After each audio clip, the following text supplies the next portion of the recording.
Hey guys, I'm Dov, and today I'm back with more Total War Warhammer 2 multiplayer action. The Beastie Boys raring to go, so we're gonna get straight to it. Myself up against Falcon here. He's taking the Blessed Dread, leading the way with Loke here. Got double Bloodrack Medusa, some Corsairs, Bleak Swords, just regular Corsairs rather, Dread Spears, and Slaanesha's Harvesters, along with a Lord of Shadows Sorceress. For myself, I've got a nice MINOBUS here, Butchers of Calgard plus 2 more, with shields of course, Blackhorn's Ravagers, Goreherd Regiment of Renown, Destroyers of Drakwold also, more Goreherds, and then Ungor Spearman Herd, a couple of Raiders, and for leadership we've got a Beast Lord on foot, Bray Shaman Lore of Beasts, and Bray Shaman Lore of Wild for the max summons. So yeah, you can see I've taken the beast position here of setting up in the forest. We're going to be kind of pushing up and doing some maneuvering here. The idea, more or less, is just to push forward with this massive Mino box and potentially get some summons going. If you play your cards right, you can get all 4 of these summons off. You do have to do it in a specific order. I would say that you want to get the Manticore summons first.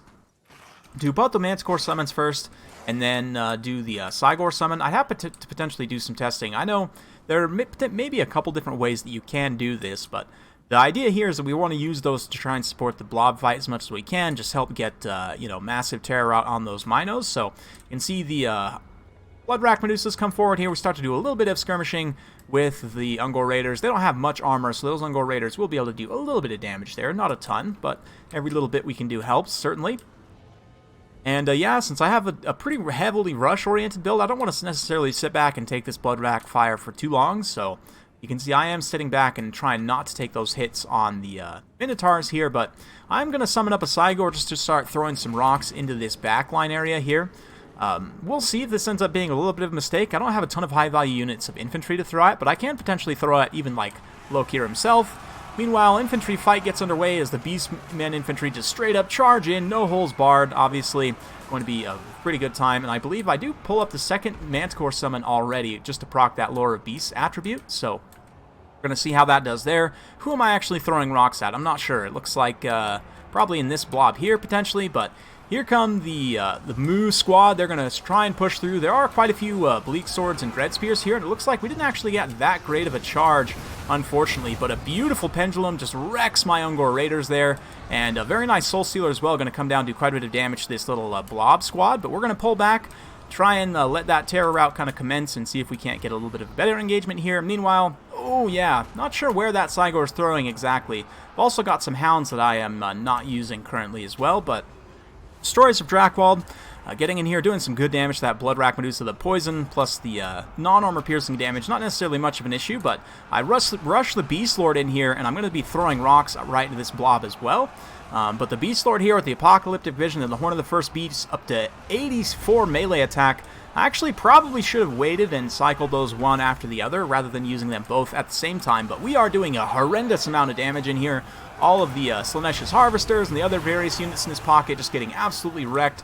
Likewise, the Manticore drops down in here, also catches some of those effects. We'll do some good damage to the Bloodrack there, so a nice little blob fight. I've got a good power spike going, but again, a lot of those are for the summons, and that Cygor did just run out there. Meanwhile, a lot of my infantry being pushed away and my Hounds being activated a little bit late here, but we are going to try and get them in a cleanup situation to start getting a lot of these routing units. Big danger, though. Loki is still very, very healthy, and my Butchers of Calgard, a very nice enfeebling foe there. They've been keeping up the debuffs as much as possible, try and keep them from being overly effective, but this blob fight's definitely going in Lokir's favor more than anyone. I mean, the Butchers and these other Minotaurs are getting some good work done, don't get me wrong. You can see the Medusa here getting very low, the Southern Medusa taking some hits, and all of these infantry just getting blended up over time also. But yeah, maybe we'll see. We've got some Hounds here cleaning up some of those Corsairs. We can potentially clean up a few of these other tattered units here with some good charges. The Beastmen infantry do keep coming back, which is good for me. Keep getting a few more timing pushes, but this main blob fight is really where it's at right now, and ultimately, summoning that Cygor there in the back was definitely a pretty big mistake. Nice Penumbral Pendulum there, did manage to catch some of my units. I pulled through a little bit there, but Ultimately, I think that summoning that Cygor back there, I was able to get some pretty good value out of it, but I definitely needed it in this fight. That being said, even still, with the Beast Lord, with the Manticore, with all these Minotaurs in here, you can see that Lokir is starting to take some damage over time. And both the Bray Shamans, or at least one of the Bray Shamans, is also in here kind of poking at him as well. Oh man, that really nice hit from that. I love the Medusa's missile attack. I think they're so, so cool.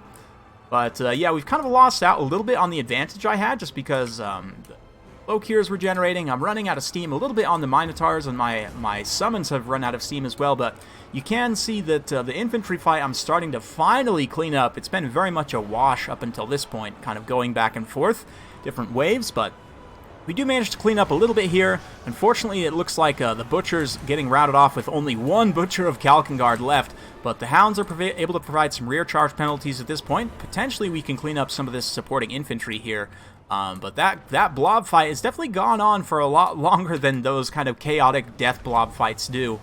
And somehow, both the Bray Shaman, one of the Bray Shamans, I should say, and the Beast Lord here have survived into the late game. They're doing okay against Lokir. Lokir, though, of course, a very strong duelist. Even in this late-game situation, that 40 melee defense, not going to take too many hits, and will put an absolute beating on that Beast Lord if he gets a few good attacks. So it's looking very, very close. These Hounds still trying to clean up units out in the periphery here. I could go clean up like some of these units out here as well, just try and cut my losses and stay mobile. But because my Beast Lord is not mobile, he's on foot, of course, right? Want to try and stay and just stick with support as much as possible. If we could even potentially take down the Medusas here with the Beast Lord or the Bray Shaman, Bray Shaman gets a good hit against the Medusa there. They actually will fight okay in terms of stats here. If we look, yeah, I'm having a hard time getting Bray Shaman stats, but he's got 59 attack with that Horn of the First Beast. He can definitely come in here and put a couple good hits on that Medusa, but suddenly he gets cornered between both the Medusa and Lokir, and that's bad news for the little Beast Shaman there. You saw I got the two Manticores, only the one Cygor summon off though, and with that Beast Lord taking a few hits, that is going to put an absolute dagger into the balance of power. So very well played to Falcon, sort of different builds on both sides, not something you would typically see, but for myself, I've used something similar to this to pretty good merit against some other factions. Obviously, against a very good player like Falcon, any kind of small mistakes will end up costing you in the late game.